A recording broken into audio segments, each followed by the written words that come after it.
ఓం శ్రీకృష్ణ పరబ్రహ్మణే నమః. కువలయ రక్షా తత్పర కువలయ దళ నీలవర్ణ కోమల దేహ కువలయ నాథ శిరోమణి కువలయ జన వినుత విమల గుణ సంఘాత.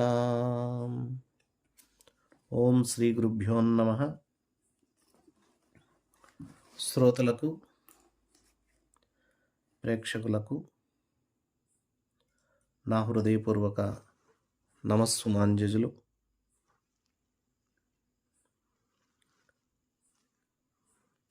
పవిత్రమైనటువంటి ఈ కార్తీక మాసమునందు అద్భుతమైనటువంటి మహిమ కలిగినటువంటి రుక్మిణి కళ్యాణ కథను భగవంతుడు నా నుండి పలికించినటువంటి పలుకుల ద్వారా తెలియజేయదలిచాను.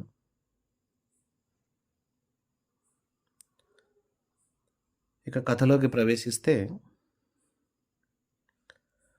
పరీక్షిత్ మహారాజు సుఖ మహర్షితో, ఓ బ్రాహ్మణోత్తమ,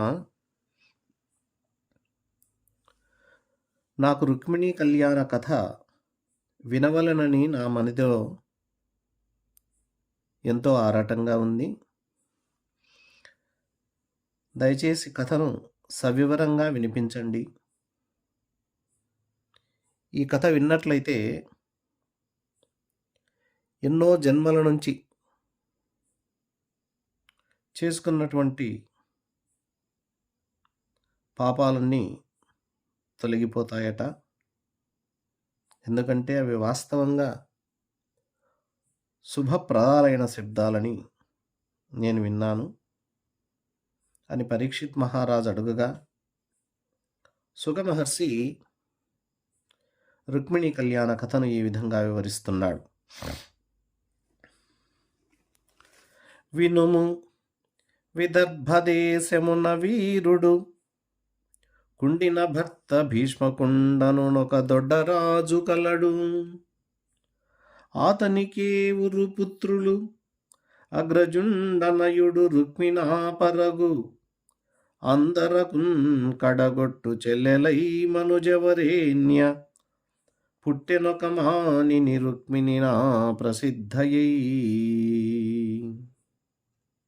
ఓ మహారాజా విను, విదర్భ దేశంలో కుండి నగరం అనేది ఉండేది. దానికి భీష్మకుడు రాజు. అతడు మహావీరుడు. ఆయనకు 5 మంది కుమారులు: రుక్మి, రుక్మరథ, రుక్మబాహు, రుక్మకేశ, రుక్మనేత్ర.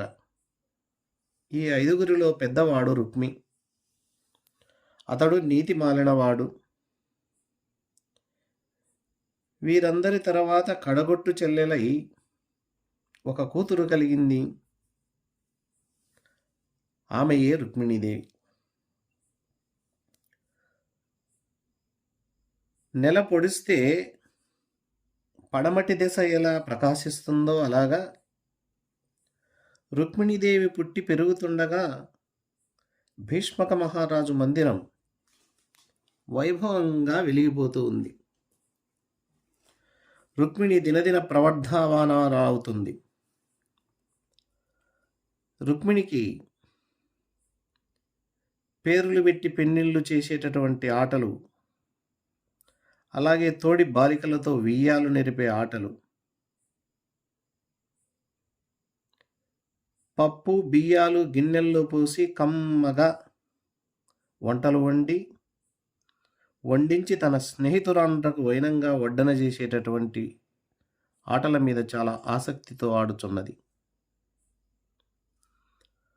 మందిరంలో ఉన్నటువంటి ఉద్యానవనంలో చెట్లకు నీళ్లు పోయటం, పందిళ్ళు అమర్చడం, ఆ పుష్పలతలను కోసుకోవటం అలవాటు చేసింది. స్వచ్ఛమైన భవనాలలో బంగారు టుయ్యలలో ఊగేది. తోటి పిల్లలతో బ్రహ్మాండమైనటువంటి ఆటలు ఆడేది.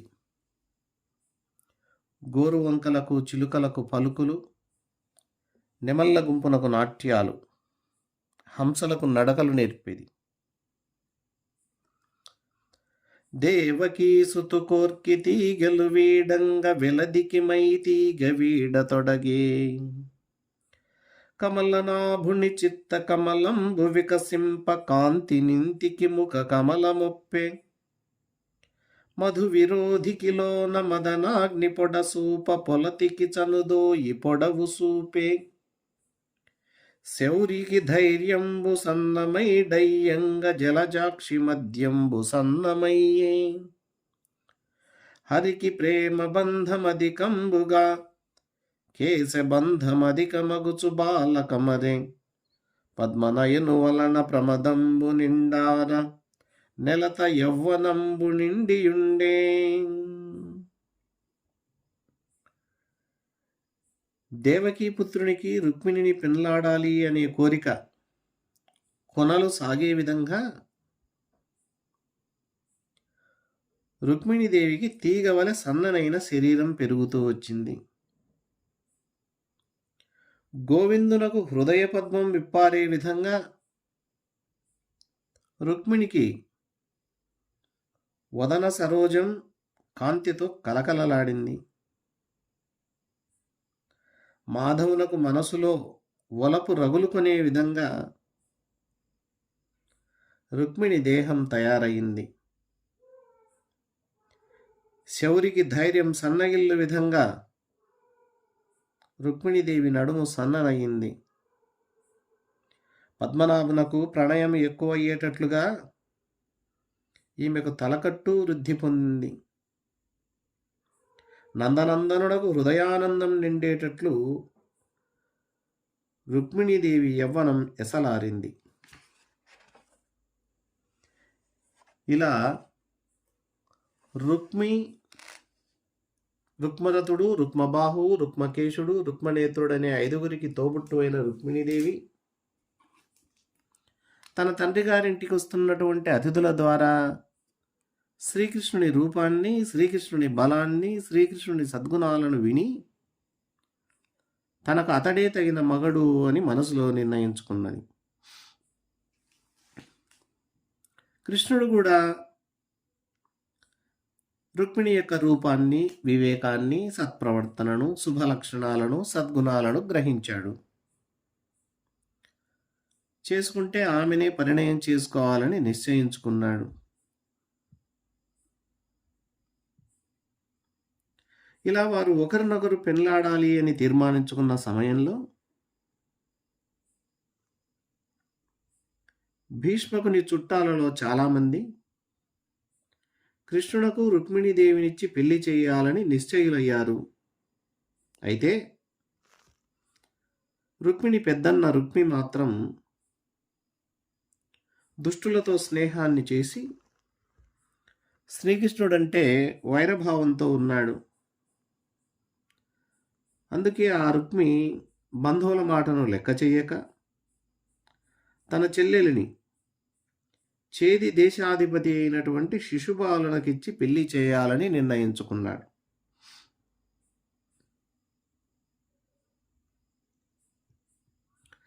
అన్న యొక్క ఆలోచన గుర్తించింది. రానున్న ప్రమాదం మనసులో తలుచుకొని చాలా బాధపడింది. వెంటనే తన శ్రేయోభిలాషి, తన మేలుగోరేటటువంటి అగ్నిద్యోతుడు అనే ఒక బ్రాహ్మణుణ్ణి పిలిపించి అతనితో ఇలా విన్నవించుకుంటున్నది. ఓ విద్వన్మని, గర్వంతో కన్నులు కనపడక మా పెద్దన్న రుక్మి నన్నిప్పుడు శిశుపాలనకిచ్చుటకు సిద్ధమయ్యాడు. ఏ విధంగానైనా సరే నీవు ద్వారకాపురికి వెళ్ళి ఆ శ్రీకృష్ణునికి నా పరిస్థితి గురించి విన్నవించు అని ఇంకా కొన్ని రహస్యపు మాటలు ఆ బ్రాహ్మణులకు చెప్పి పంపింది. ఆ పలుకులన్నీ విన్నాడు అగ్నిద్యోతనుడు. వెంటనే ద్వారకా నగరానికి వెళ్ళాడు. గోవర్ధనగిరిధారి నివసించే భవనంలో ప్రవేశించాడు. బంగారు గద్దెపై కూర్చున్న ఆ పరమపురుషుణ్ణి చూచాడు. పెళ్లి కుమారుడవు కమ్ము అని ఆశీర్వదించాడు. బ్రాహ్మణులను దైవముగా భావించేటటువంటి ఆ శ్రీకృష్ణుడు చిరునవ్వులు చిందిస్తూ తటాలున తాను కూర్చున్నటువంటి పీఠం దిగి ఆయన్ను కూర్చోబెట్టి పూజ చేశాడు. తర్వాత కమ్మని భోజనం పెట్టించి ఆ బ్రాహ్మణుడి వద్ద చేరాడు. చేరి, ఓ విప్రపుంగవ, నీవు నిత్య సంతోషివి. బ్రాహ్మణులు సకల జీవరాశికి హితము కోరేవారే. దొరికిన దానితో సంతృప్తి చెందే మనస్సు కలవారు బ్రాహ్మణులు. బ్రాహ్మణులు శాంత స్వభావులు. గర్వరహితులై సత్పురుషులకు సేవ చేయాలనే భావంతో ఉంటారు. అలాంటి బ్రాహ్మణ శ్రేష్ఠులకు నేను నమస్కారం చేస్తున్నాను. ఎవ్వని దేశమందునికి ఎవ్వని చే కుశలంబు కల్గు, మీకెవ్వని రాజ్యమందు ప్రజలెల్ల సుఖింతురు, వాడు మత్ప్రియుండివ్వన రాసి దుర్గమునకెట్ల రుజించితివయ్యా నీవు, లేనవులు కావు నీ తలపునంగల మేలునరింతు ధీమని. ఓ పండితోత్తమా, మీది ఏ దేశమయ్యా? ఏ రాజు మీ క్షేమాన్ని విచారిస్తున్నాడు? ఏ రాజ్యంలో అయితే ప్రజలు సుఖంగా ఉంటారో ఆ రాజు అంటే నాకిష్టం. సాగర మధ్యలో ఉన్నటువంటి మా కోటలోనికి నీవు ఎలా వచ్చావయ్యా? నీ మనోవాంఛ ఏమిటో చెప్పు, నేను తప్పక తీరుస్తానని శ్రీకృష్ణుడు పలుకగా, బ్రాహ్మణోత్తముడైనటువంటి అగ్నిద్యోతనుడు ఇలా అంటున్నాడు. దేవా, విదర్భ దేశాన్ని భీష్మకుడనే రాజు పరిపాలిస్తున్నాడు. ఆయనకు ఒక కూతురు ఉన్నది. ఆమె పేరు రుక్మిణి. ఆమె మీకు సఫర్యలు చేయాలనుకుని మంగళకరమైన వివాహ శుభవార్త మీకు మనవి చేయుమని నన్ను మీ దగ్గరికి పంపింది. స్వామి, ఆమె యొక్క సందేశాన్ని చిత్తగించండి. ఏ నీ గుణములు కర్ణేంద్రియంబులు సోక దేహతాపంబులు తీరిపో, ఏ నీ శుభాకారమేక్షింప కన్నుల కఖిలార్థలాభంబు కలుగుచుండు, ఏ నీ చరణ సేవలే ప్రొద్దు చేసిన భువనోన్నతత్వంబు పొందగలుగు, ఏ నీల సన్నామమే ప్రొద్దు భక్తితో తడివిన బంధ సంతతులు వాయు, అట్టి నీ యందు నా చిత్తమనవరతము నచి ఉన్నది నీ ఆననానలేదు, కరుణ చూడుము కంసారి ఖళవిదారి శ్రీయుతాకార మానినీ చిత్తచోరా. ఓ కంసాంతక, నీ గుణాలు చెవుల పడితే చాలు నా శరీరంలో తాపాలన్నీ తగ్గిపోతాయి. ఓ కళ్యాణ స్వరూప, మంగళకరమైన నీ రూపాన్ని చూస్తే చాలు నా కళ్ళకు సర్వ ప్రయోజనాలు సిద్ధిస్తాయి. దుష్టులను దునుమాడేవాడా, నిరంతరం నీ పాదసేవ చేస్తే చాలు లోకంలో మహోన్నతి పొందవచ్చు. సంతతము నీ దివ్యనామం సంస్మరిస్తే చాలు బంధాలన్నీ పటాపంచలైపోతాయి. నీ మహిమ ఎక్కడా, నేనెక్కడా అని సిగ్గు చెందక నా హృదయం నీ యందు లగ్నమైంది స్వామి, ఇది నిజం. నన్ను కరుణతో కటాక్షించు. ఓ శ్రీకృష్ణ, లోకుల మనస్సులను రంజింపజేసేవాడవు. వంశము, విద్య, యవ్వనము, మంచితనము, బలము, సంపద, దానము, పరాక్రమము, కారుణ్యమనే గుణాలతో అలరారుతున్నారు మీరు. ఓ మంగళమూర్తి, పురుషులలో సింహం లాంటి వాడవు నీవు. సింహమునకు చెందాల్సిన పదార్థం నక్క కోరునట్లు నిరంతరం నీ పాదాలను స్మరించే నన్ను మదోన్మత్తుడైన శిశుపాలుడు హరించుకుపోవడానికి ప్రయత్నిస్తున్నాడు. అంకిలి సెప్పలేదు చతురంగ బలంబుల తోడ వెళ్ళి, ఓ పంకజనాభ నీవు శిశుపాల జరాసుతులం జయించి నా వంకకు వచ్చి రాక్షస వివాహమునన్ భవదీయ శౌర్యమే యుంకువశేసి కృష్ణ పురుషోత్తమ చేకొని పొమ్ము వచ్చెదన్. ఓ శ్రీకృష్ణ, నీకిక్కడ అడ్డమేమీ లేదు. రేపే రథ గజ తురగ పదాతులనే చతురంగ బలాలతో వచ్చి శిశుపాల జరాసంధులను రణంలో ఓడించు. నీ పరాక్రమమే ఓలిగా ఇచ్చి బలాత్కారమున రాక్షస వివాహ పద్ధతితో నన్నెత్తుకుని వెళ్ళు. నేను నీ వెంట రావడానికి సిద్ధంగా ఉన్నాను. ఎటువంటి రభస లేకోకుండా ఒక చక్కని ఉపాయం కూడా నీకు మనవి చేస్తాను స్వామి, చిత్తగించు. పెళ్లికి ముందుగా పెళ్లి కుమార్తెను మా ఇలవేల్పు మంగళగౌరిని కొలవడానికి మా వారు పంపుతారు. నేను ఊరి వెలుపల ఉన్న దుర్గవుడికి మృక్కు చెల్లించడానికై నగరం నుండి బయలుదేరి వస్తాను. నీవు అడ్డగింపరాని నడవడి కలవాడవు. ఆ తరుణంలో నన్ను నిరాటంకంగా నీ వెంట తోడ్కొని పో. ఓ నాథ, మహాత్ములు అజ్ఞాన రాహిత్యం కొరకు పరమేశ్వరునిలాగా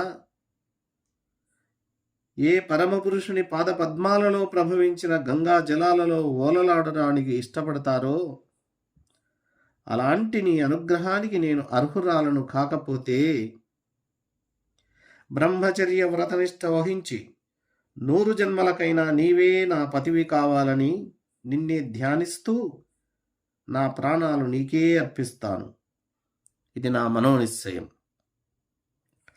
ప్రాణేశ, నీ మంజు భాషలు వినలేని కర్ణరంధ్రంబుల కలిమియేలా, పురుషరత్నమా నీవు భోగింపగాలేని తనుల తవలని సౌందర్యమేలా, భువన మోహన నిన్ను పొడగానగాలేని చక్షురింద్రియముల సత్వమేలా, దయిత నీ అధరామృతం బానగాలేని జిహ్వకు పలరస సిద్ధియేలా, నీరజాతనయన నీ వనమాలికా గంధమబ్బలే నిఘ్రాణమేల, ధన్యచరిత నీకు దాస్యంబుసే ఎన్ని జన్మమేల, ఎన్ని జన్మములకు. ఓ ప్రాణవల్లభ, నీ మధురమైన మాక్కులు వినడానికి నోచని ఈ చెవుల వల్ల ప్రయోజనమేముందయ్యా? ఓ పురుషోత్తమ, నీవు అనుభవింపని సుందర సుకుమార ఈ శరీర లావణ్యము ఎందుకయ్యా? ఓ జగన్మోహనమూర్తి, నిన్ను చూడడానికి నోచని కనులు ఉండి లాభమేముంది? ఓ జీవితేశ్వర, నీ అధర సుధారసం ఆస్వాదించని ఈ నాలుకకు ఫల రసముల ప్రాప్తి ఎందుకయ్యా?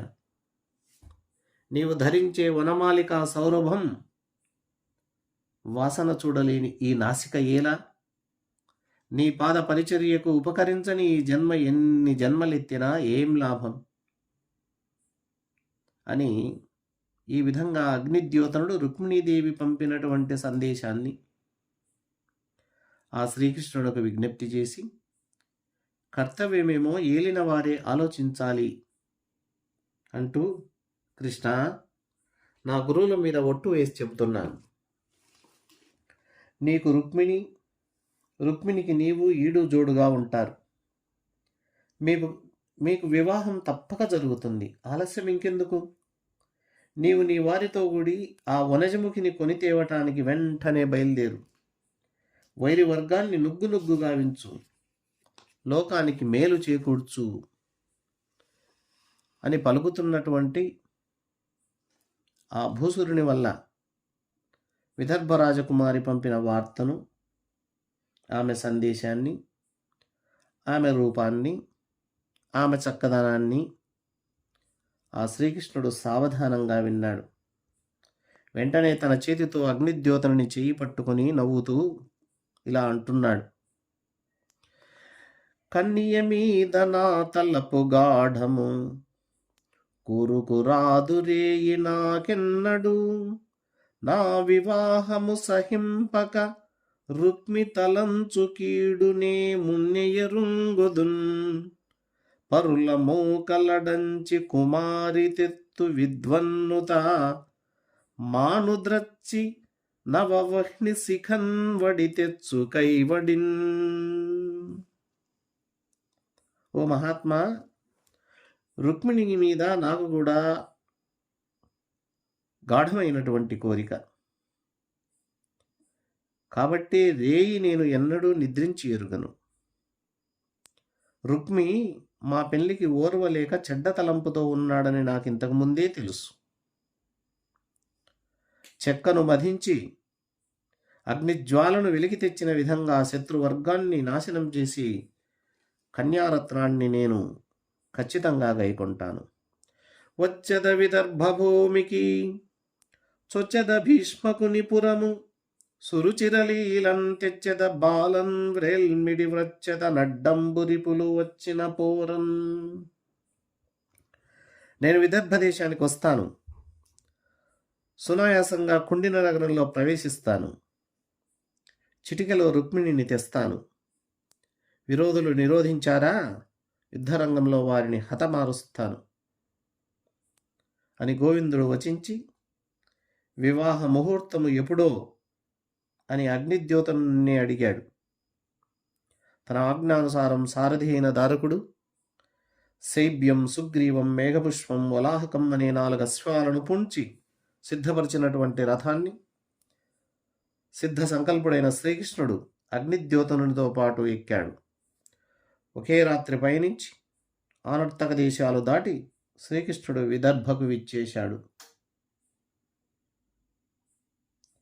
అక్కడ కుండిన నగరాధిపతి భీష్మకుడు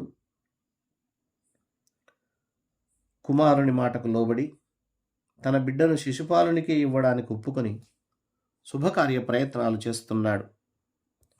నగరాన్నంతా వివాహం కోసం అలంకరించారు. మండపాలు, రాజవీధులు శుభ్రం చేశారు.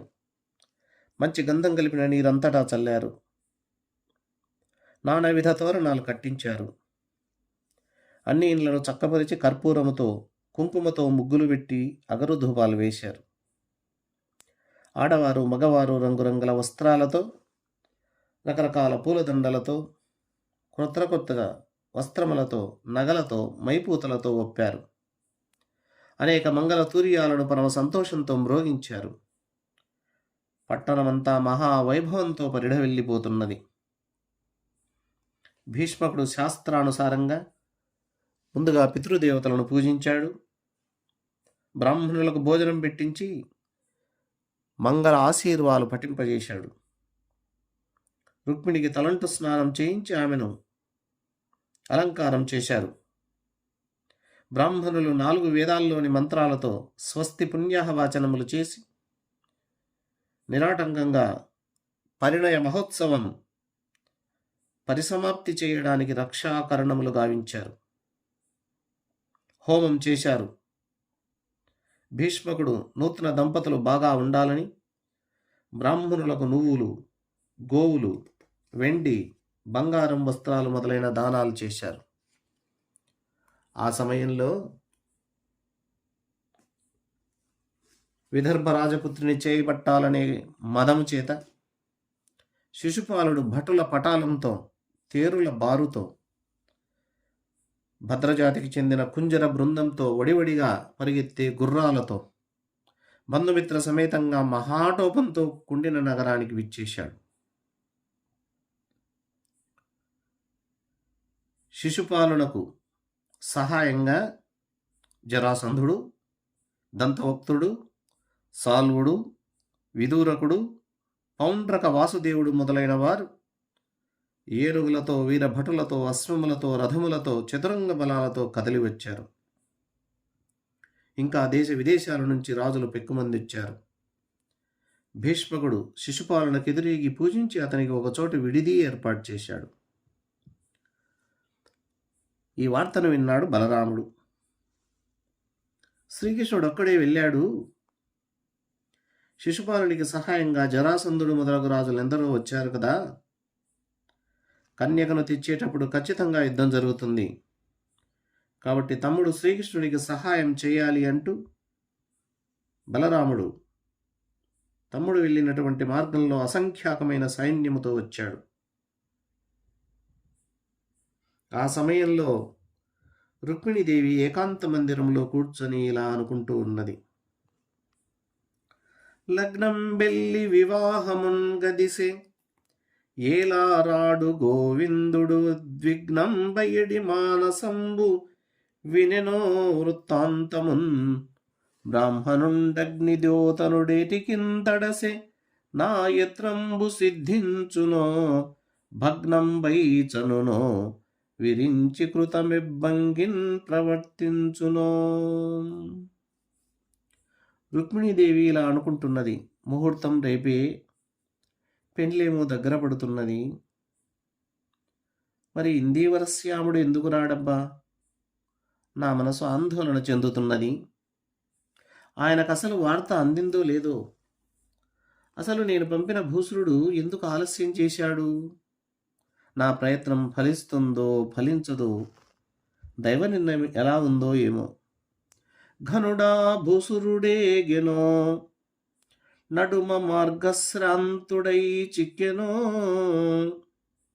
విని కృష్ణుండిది తప్పుగా తలచెనో విచ్చేసెనో ఈశ్వరుండనుకూలింప తలంచునో తలపడో ఆర్యా మహాదేవియున్నను రక్షింపనెరుంగునో ఎరుగదో నా భాగ్యమెట్లున్నదో. మహనీయుడైన ఆ బ్రాహ్మణోత్తముడు ద్వారకకు వెళ్ళాడో లేదో, మార్గాయాసంతో మధ్యలోనే నిలిచిపోయాడో ఏమో. ఆ శ్రీకృష్ణుడు నా సందేశాన్ని విని తప్పుగా భావించాడో ఏమో, లేక ఇక్కడికే వచ్చి ఉన్నాడో. పరమేశ్వరుడు ఈ పనికి అనుకూలిస్తాడో అనుకూలించడో. గౌరీ మహాదేవి నన్ను కాపాడుతుందో కాపాడదో. ఇంతకు నా అదృష్టం ఎలా ఉందో ఏమో. కన్యకామణి రుక్మిణి తన మనస్సులో ఆవేదన చెందుతున్నది. ఆ ఆవేదనను తల్లికి చెప్పుకోదు, చిరునవ్వులు చిందించదు, నిదురపోదు, ముత్యాల దండల చిక్కు సడలించుకోదు, చూపులను క్షణకాలమైన ప్రక్కకు మరలించకుండా ఆ శ్రీకృష్ణుడు వచ్చే దారిపైనే మనస్సు లగ్నం చేసి ఉన్నది. ఆ రుక్మిణి కళ్ళ నుండి నీళ్లు కారుతూ ఉన్నాయి. కొప్పు సవరించుకోకుండా ఉన్నది. స్నేహితురాండ్రతో ముచ్చటించదు. అన్నము బొత్తిగా ఆరగింపదు. మంచినీళ్లు కూడా ముట్టడం లేదు. ఆ అన్నుల మిన్న కస్తూరి ఒళ్లకు పూసుకోదు. అద్దము చూడదు. పువ్వులు పెట్టుకోదు. జలక్రీడలాడదు. ఆభరణములు ధరింపదు. నుదుట తిలకము దిద్దదు. కోయిల కూతలు కూస్తే కోపం వహిస్తున్నది. వెన్నెల వేడిమికి కలత చెందుతున్నది. గున్న మామిడి నీడలకు చాలా దూరం వెళ్తుంది. ఇలా పద్మాక్షుని రాకను ప్రతీక్షిస్తూ అవసరమైన పనులపై కూడా కోరిక లేక బాధపడుతున్నటువంటి ఆ మగువకు శుభం సూచించే విధంగా ఎడమ కన్ను ఎడమ భుజం అదిరాయి. అచ్యుతిని ఆజ్ఞానుసారం వేగంగా వచ్చిన అగ్నిద్యోతనుని ముఖలక్షణాలు చూసి కమ్మని కంఠస్వరం గల రుక్మిణి మిక్కిలి తహతహతో ముఖములో మందస్మితం చిందులాడగా వేగంగా ఎదురెళ్ళింది. అప్పుడు ఆ రుక్మిణిని చూచి ఆ విప్రుడిలా ఉంటున్నాడు. మెచ్చె భవద్గుణోన్నతి కమేయ ధనావలులిచ్చె నాకు తావచ్చ సుదర్శనాయుధుడు వాడె సురాసురులెల్ల అడ్డమై వచ్చిన నైనా రాక్షస వివాహమునన్కుని పోవు నిన్ను నీ సత్సరితంబు భాగ్యమును సర్వము నేడు ఫలించె కన్యకా. అమ్మా, సుదర్శన చక్రాయుధుడు నీ ఉత్తమ గుణాలను మెచ్చుకున్నాడమ్మా. నాకు అంతులేనిటువంటి ధనాన్ని ఇచ్చాడమ్మా. ఇదిగో ఇప్పుడే వచ్చేసినాడు. దేవదానవులు ఏకమై ఎదురొడ్డి నిలిచినా రాక్షస వివాహ పద్ధతిలో నిన్ను తీసుకుపోతాడు. నీ మంచి నడవడి, నీ అదృష్టం నేటికి ఫలించాయి తల్లి. అగ్నిద్యోతుడు చెప్పినటువంటి మాటలు విని ఆ విదర్భ రాజకుమార్తె రుక్మిణీదేవిలా అంటున్నది, ఓ బ్రాహ్మణ శిరోమణి, బంధువుల పాలిట చింతామణి, నా సందేశాన్ని తెలిపి కృష్ణుణ్ణి తీసుకువచ్చావు. నన్ను ప్రాణాలతో నిలిపావు. నీ దయతో ఇప్పుడు జీవించాను. నీలాంటి పుణ్యాత్ములు ఈ భూమి యందు లేరు. నీవు చేసినటువంటి ఈ సహాయానికి తిరిగి నేనేమి చేయాలో ఎరుగని దానను. ఓ భూసురోత్తమా, నీకు నేను దోషులొగ్గి నమస్కరిస్తున్నాను. అప్పుడు భీష్మక మహారాజు, బలరామకృష్ణుడు తమ బిడ్డ స్వయంవరానికి వచ్చారని తెలిసి మంగళవాద్యధ్వనులతో ఎదురు వెళ్ళి శాస్త్రోక్త విధానంతో వాళ్లను పూజించాడు. రకరకాల వస్త్రాలు, నగలు మొదలగు కానుకలిచ్చాడు. ఆ బలరామకృష్ణులకు సమస్త సౌకర్యాలున్న విడుదలు ఏర్పాటు చేశాడు. ఈ విషయం విదర్భ పట్టణంలోని ప్రజలు తెలుసుకొని వేగంగా వచ్చి శ్రీకృష్ణ భగవానుణ్ణి చూసి, ఈ చక్రాయుధుడు తగునీ చక్రి విదర్భరాజసుతకున్ తద్యంభు వైదర్భియున్ తగునీ చక్రికి ఇంత మంచిదగునే దాంపత్యమీ ఇద్దరిన్ తగులన్ గట్టిన బ్రహ్మ నేర్పరి కదా దర్పాహతారాతి అయి మగడౌగావుత చక్రీ రమణికిన్ మా పుణ్యమూలంబునన్. ఆహా, ఈ చక్రాయుధుడు విదర్భరాజకుమారికి ఎంతో తగినవాడు. నిజంగా రుక్మిణీయమ్మ ఈ చక్రికి ఎంత తగి ఉన్నది. ఆహా, ఎంత చక్కని దాంపత్యం. వీరిద్దరినీ ఆలుమగలుగా చేసినటువంటి ఆ బ్రహ్మ ఎంత నిరజాన. మా పుణ్యఫలంగా ఈ చక్రాయుధుడు తన పరాక్రమంతో శత్రువులను పారద్రోలి మా రాకుమారుని పెండ్లాడుగాక అని అనుకుంటున్నటువంటి సమయంలో రుక్మిణీ కన్య గౌరీదేవిని పూజ చేయడానికి అంతఃపురం నుండి సపరివారంగా అమ్మవారి గుడికి బయలుదేరింది. భటులు కవచాలు తొడుక్కొని ఆయుధాలు ధరించిన వారై ఆమె వెంట నడిచారు. వారకాంతలు తినుబండారాలు, కానుకలు చేకొని బారులు దీరి రాజకుమారి ముందు సాగిపోయారు. బ్రాహ్మణ సువాసినులు పూలు పెట్టుకొని, చందనం పూసుకొని, కొత్త చీరలు కట్టి, సొమ్ములు దాల్చి, పాటలు పాడుతూ ఆమెను అనుసరించారు.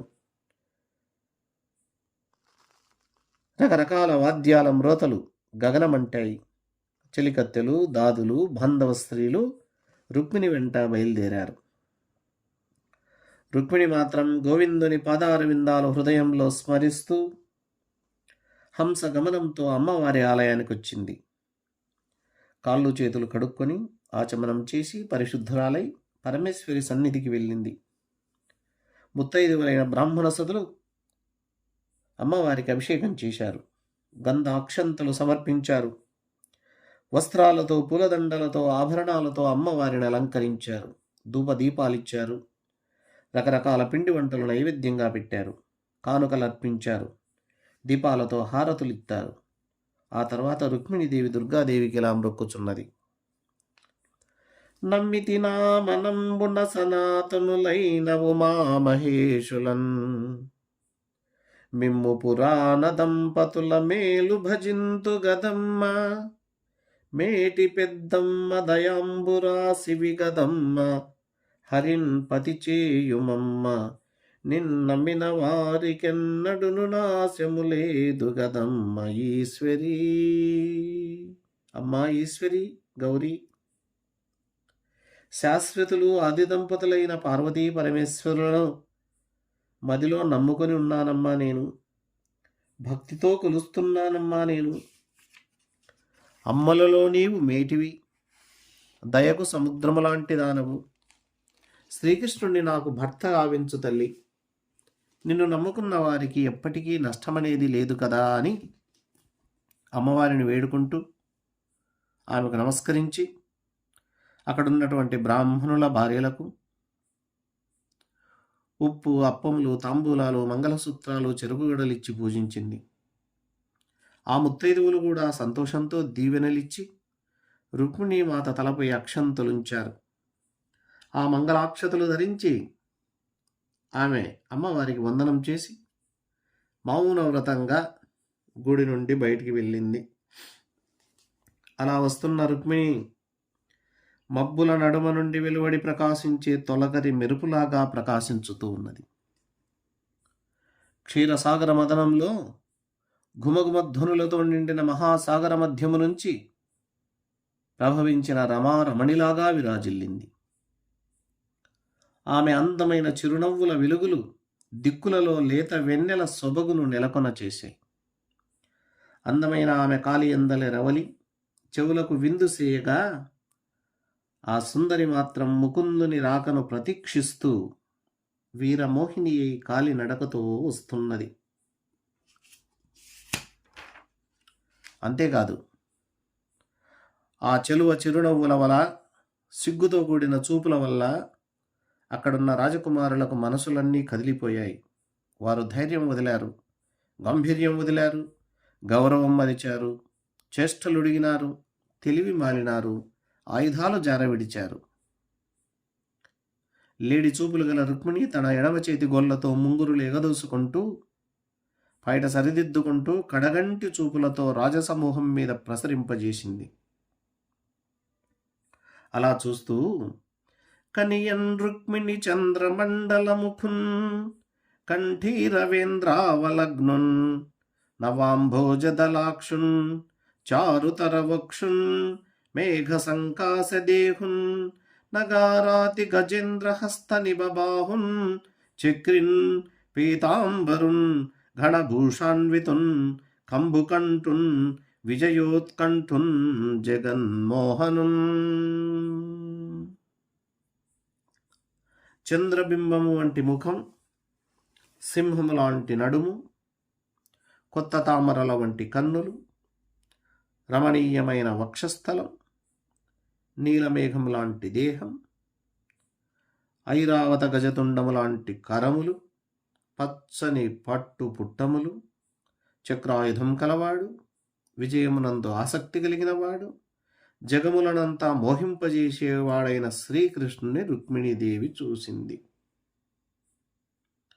ఎప్పుడైతే శ్రీకృష్ణుని రూపాన్ని చూసిందో, ఎప్పుడైతే ఆయన లావణ్యం, ఆయన గంభీరం, ఆయన నేర్పు, ఆయన తేజస్సు, ఆయన ఐశ్వర్యాన్ని చూసిందో సంతోషపడింది. ఆమె మదన బాణాలకు గురి అయి త్వరగా రథమెక్కడానికి కుతూహలపడింది. రుక్మిణీదేవిని కూడా పుండరీకాక్షుడు చూశాడు. శత్రురాజ సమూహమంతా చూస్తూనే ఉంది. మత్త మాదంగం మాదిరి మెల్లని నడకతో రుక్మిణీదేవి వస్తున్నది. నక్కల నడుమనున్న ఆమిషం హార్యక్షం ఎత్తుకొని పోయినట్లు సకల రాజలోకాన్ని లెక్క చేయకుండా తిరస్కరించి రాజకుమారిని రథమెక్కించుకున్నాడు శ్రీకృష్ణుడు. భూమి ఆకాశాలు ప్రతిధ్వనించేటట్లు పాంచజన్యాన్ని పూరించాడు. బలరాముడు వెంటరాగా శ్రీకృష్ణుడు యాదవ సైన్యముతో ద్వారకానగర మార్గం పట్టాడు. అక్కడున్నటువంటి జరాసంధుడు మొదలగు భూపాలుడంతా శ్రీకృష్ణుని యొక్క విక్రమాటోపం సహింపలేకపోయారు. అదిగో గొప్ప సింహముల కీర్తిని మృక్కడి మృగాలు హరించిన విధంగా గొళ్ళవాళ్ళు మన యశస్సులు దోచుకొని కన్యను ఎత్తుకొని కావరంతో వెళ్ళిపోతున్నారు. ఇప్పుడు చూపించలేని మన ప్రతాపం మరి ఎందుకు? మన శస్త్రాస్త్రాలు మంటల్లో వేయడానికా? ఆ కన్యను వారి బారి నుండి తప్పించలేకపోతే సందుగొందుల్లో కూడా మనల్ని ప్రజలు చూసి నవ్వుకోరా అని ఒకరినొకరు చెప్పుకొని రోషాలతో పూనిక వహించి కవచాలు ధరించి యుద్ధ సాధనాలను చేతబట్టారు. జరాసంధుడు మొదలైన రాజులంతా చతురంగ బలాలతో యాదవ వీరులను వెంబడించి నిలవండి నిలవండి అని ధిక్కరించి హుంకరించారు. వారు శరవర్షాన్ని కురిపించారు. అయితే యాదవ సైన్యంలోని సేనాధిపతులు చాపాలు ఎక్కుపెట్టి ధనుష్టంకారం గావిస్తూ నిలబడ్డారు. శత్రువీరులు శ్రీకృష్ణుని సేనను బాణాలతో కప్పివేయడం చూచి భీతిల్లినది రుక్మిణీదేవి. రుక్మిణి సిగ్గుతో శ్రీకృష్ణుని ముఖం వైపు ఒక్కసారి చూసింది. అది గమనించినటువంటి శ్రీకృష్ణుడు సొచ్చెదరదెయదు వీరులు వ్రొచ్చెదరరిసేన నెల్ల వైరులు పెలుచున్ వచ్చెదరును విచ్చెదరును కచ్చెదరును నేడు చూడు జలజాతాక్షి. ఓ రుక్మిణి, ఓ కమలనైనా చూస్తూ ఉండు. మన యాదవ వీరులు శత్రు సైన్యంలో ప్రవేశించి చీల్చి చెండాడుతారు. విరోధులు నొచ్చవలసిందే, విచ్చిపోవాల్సిందే, చచ్చిపోవాల్సిందే అన్నాడు. ఈ విధంగా పలుకుతూ వాసుదేవుడు రుక్మిణీదేవిని ఓరడించాడు. వెంటనే బలరాముడు మొదలైన యదువంశ వీరులు యుద్ధంలో విజృంభించి జరాసంధుడు మొదలైన శత్రురాజుల మీద మొక్కవోని కడిమితో అగ్నిజ్వాలలతో సమానమైనటువంటి బల్లములను నారాచములను ప్రయోగించారు. శర పరంపరలను కురిపించారు. శత్రురాజుల యొక్క గజములు, వారి యొక్క అశ్వములు తలలు తిగి నేల కూలాయి. కాల్బలమంతా కూలిపోయింది. వారి యొక్క దేహం తునాతునకలయ్యింది. పాదాలు, మోకాళ్ళు, పిక్కలు తెగిపోయినాయి. కొందరికి పళ్ళు రాలిపోయాయి. భుజకీర్తులు కింద పడిపోయాయి. కిరీటాలు, ముత్యాల దండలు జారిపడిపోయాయి.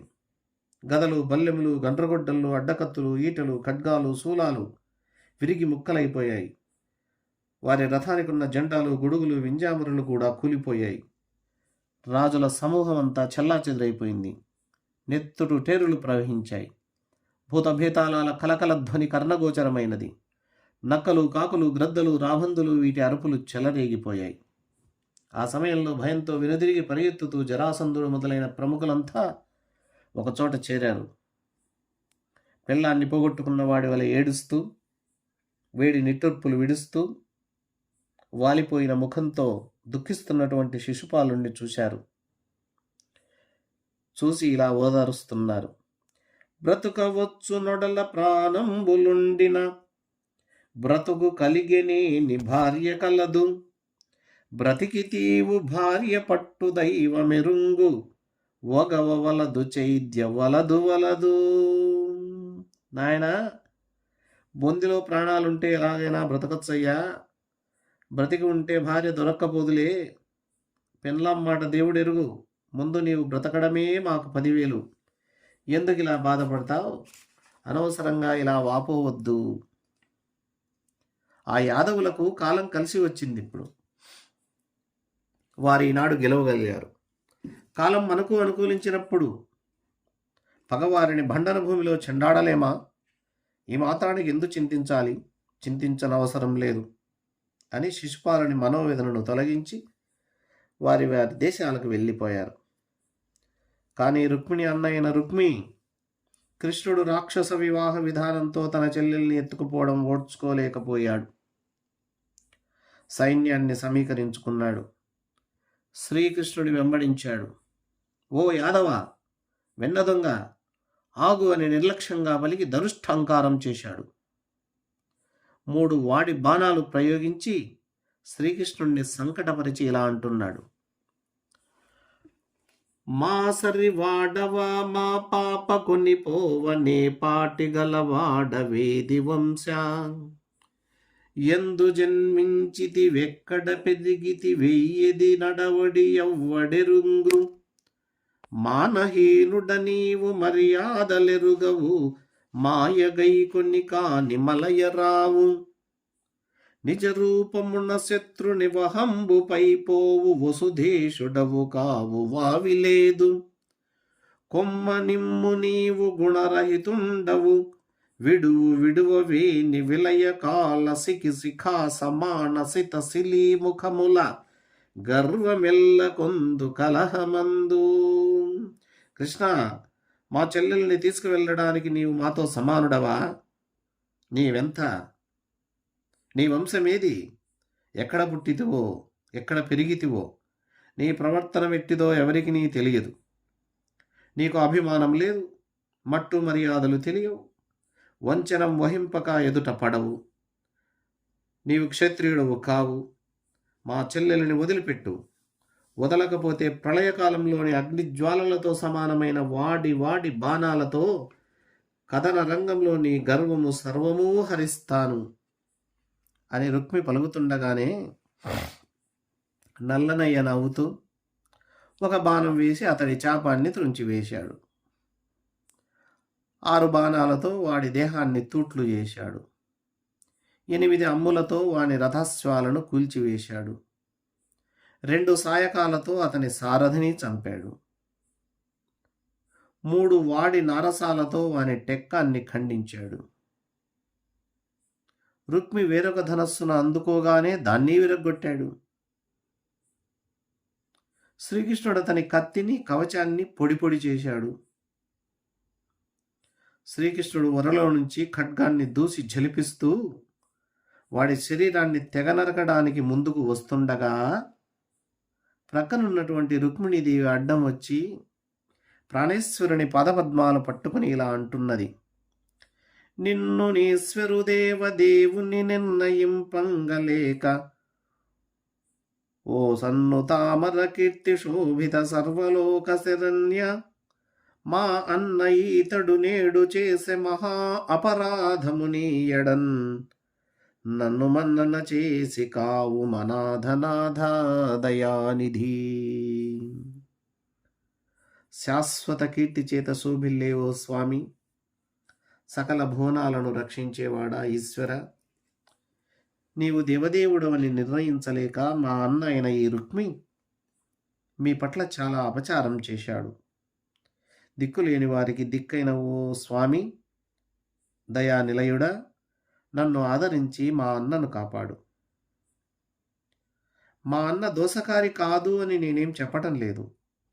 ఇతడు నిజంగా దుష్టుడే కాని ప్రభు, జగన్నాయకుడగు శ్రీకృష్ణుడు మాకు అల్లుడైనాడని, మేము అదృష్టవంతులమని సంతోషించేటటువంటి మా అమ్మా నాన్నలకు పుత్రదుఃఖాన్ని మిగిల్చవద్దు అని ప్రార్థిస్తూ రుక్మిణి గద్గద కంఠంతో నారాయణునికి నమస్కారం చేసింది. శ్రీకృష్ణుడు రుక్మిణి చంపక, బావా రమ్ము అని చిరునవ్వు నవ్వుతూ దగ్గరికి తీసుకున్నాడు. పట్టి బంధించి గడ్డం, మీసం, తల కత్తితో పాయలు పాయలుగా కొరికి కురూపిని చేశాడు. అదే సమయంలో యాదవ వీరులు శత్రు సైన్యాన్ని తరిమివేశారు. బలరాముడు తర్వాత జీవన్మృతుడై బంధింపబడి ఉన్నటువంటి రుక్మిణిని చూసి కరుణతో వాని కట్లను విప్పేసి ప్రక్కనే బాధపడుతున్నటువంటి రుక్మిణీదేవితో ఇలా అంటున్నాడు: అమ్మా, అన్నను అవమానించామని మా కృష్ణుణ్ణి నిందించవద్దమ్మా. గత జన్మలో చేసిన కర్మలను బట్టి జీవులు మంచి చెడ్డలను అనుభవిస్తుంటారంతే. శిక్షించడానికి, రక్షించడానికి కర్త అంటూ ఒకడు లేడు కదా. నీ తొడబుట్టినటువంటి ఈ రుక్మి కర్మశేషంతో ఈనాడు ఇలాంటి పరాభవాన్ని పొందాడు. ఓ రుక్మిణి, అజ్ఞానం వల్ల కలిగే దుఃఖాన్ని విజ్ఞానమనే చూపుతో విడిచిపెట్టు తల్లి. నీవు మతిమంతురాలవు. అజ్ఞానులలాగా శోకించడం నీకు తగదు అని బలభద్రుడు ప్రబోధించాడు. ఆయన మాటలు విని రుక్మిణీదేవి విచారాన్ని వదిలిపెట్టింది. రాజీవలోచనుడు హరి రాజసమూహముల గెల్చి రాజసమొప్పన్, రాజితయగుతన పురికిని రాజాననదెచ్చె బంధురాజిను తింపన్. నలినముల వంటి కళ్ళు కలిగినటువంటి నారాయణుడు రాజసంతో రాజలోకాన్నంతా జయించి విభ్రాజమానమైన తన పట్టణానికి చుట్టాలందరూ స్తుతించగా రుక్మిణీదేవిని తీసుకొని వచ్చాడు. ఆ ద్వారకాపురంలో పెళ్లి పనులు ప్రారంభించారు.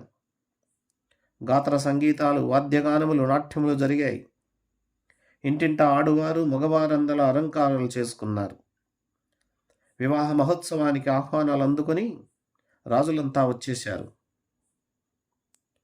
మంగళాచారానికి ద్వార పార్శ్వాలలో పోక మొక్కలు, అరటి బోదెలు కట్టారు. కర్పూర కుంకుమలతో రంగవల్లికలు తీర్చారు. అగరు ధూపాలు వేశారు. పూర్ణ కుంభాలు ఉంచారు.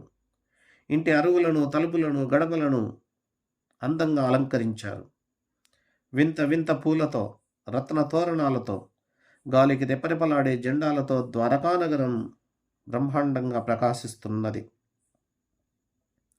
ధ్రువకీర్తిన్ హరిపిన్లియాడి నిజ చేతోహారిణిన్ మానవైభవ గాంభీర్య విహారిణిన్ నిఖిల సంపత్కారిణిన్ సాధు బాంధవ సత్కారిణిన్ పుణ్యచారిణిన్ మహాదారిద్ర్య సంహారిణిన్ సువిభూషంభరధరిణిన్ గుణవతీ చూడామణిన్ రుక్మిణిన్.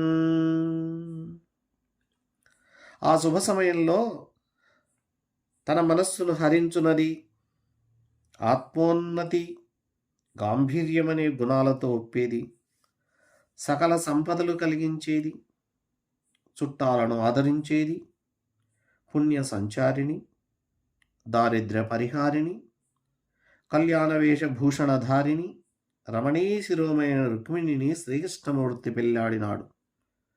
ఆయన కీర్తి 4 దిక్కులా వ్యాపించింది.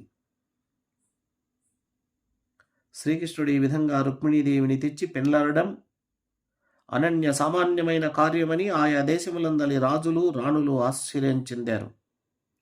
ఓ పరీక్షిత్ మహారాజా, ఆదిలక్ష్మి అవతారమైన రుక్మిణితో వివాహమైనటువంటి శ్రీకృష్ణుణ్ణి చూసి పట్టణంలోని ప్రజలంతా ఎంతో సంతోషంతో విలసిల్లినారు అని సుఖయోగేంద్రుడు పరీక్షిత్ మహారాజుకు రుక్మిణి కళ్యాణగాథను వినిపించాడు. సరసిజ నిభహస్త సర్వలోక ప్రశస్త నిరుపమ శుభమూర్తి నిర్మలారూఢ కీర్తి పరహృదయ విదారి భక్తలోకోపకారి గురుబుధ జనపోషి ఘోర దైతేయశోషి.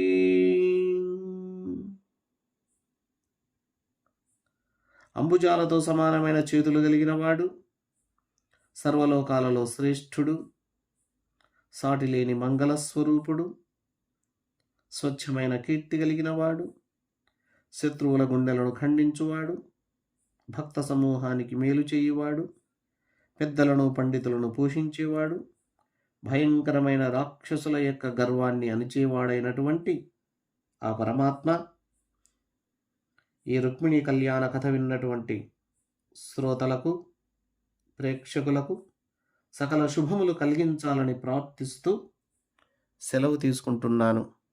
హరి ఓం తత్సత్. సర్వే జనా సుఖినో భవంతు. ఓం శాంతి శాంతి శాంతి. సమస్తం శ్రీకృష్ణార్పణమస్తు.